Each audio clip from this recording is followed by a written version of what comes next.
Eating meat creates toxic masculinity, according to a university professor.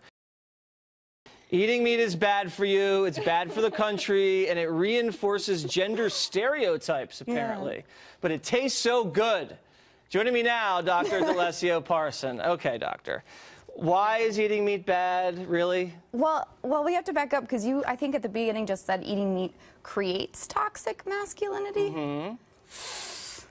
The toxic masculinity is already there. It's already there. Does eating meat make toxic masculinity worse? It's one of the ways in which it can reinforce existing kind of social structures, including patriarchy. Well, how does that reinforce social structures where men dominate eating meat? Yeah, it's really complicated. And we'll break it down for a... How about this, though? You said we had 4 or 5 minutes, right? Just keep it simple. How does eating meat make the genders unequal?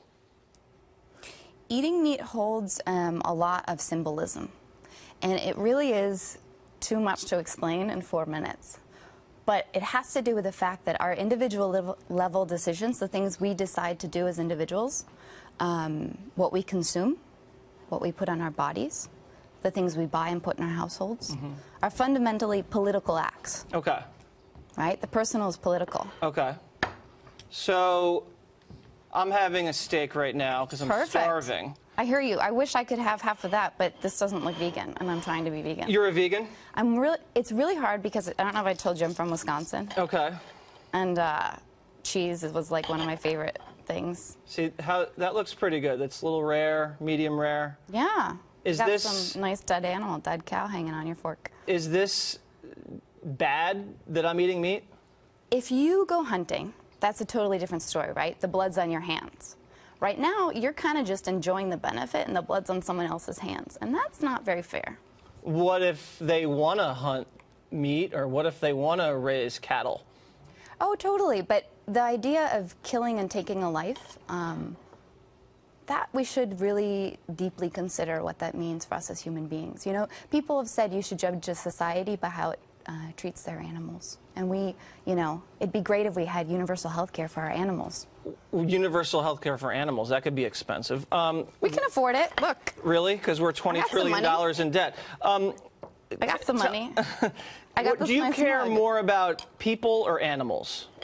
I care about our world, and I think in order for us to achieve a more sustainable future, particularly regarding what's happening with climate change, we need to figure out how the 7.6 billion of us on this planet can be good neighbors.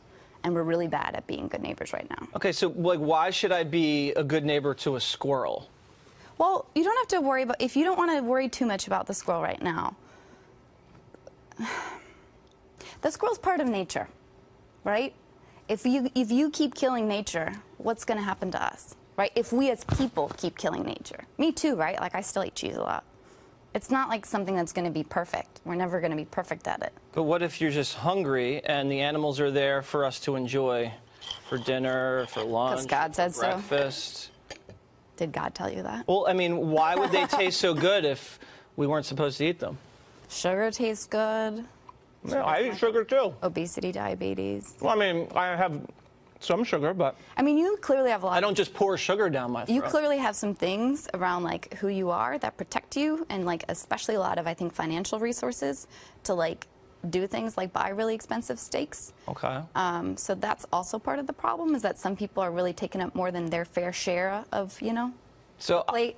The rich people are stealing all the steak from the poor people. Surplus value. Okay, well, you know what? I got a book for you. I'm going to go take this steak, and I'm going to go give it to a homeless guy out on 6th Avenue. Go for it. And you were saying you needed books for Christmas. Thank you very much. I will take your book, and I will take a bite of the steak. And this is the book I'm reading. And it's delicious.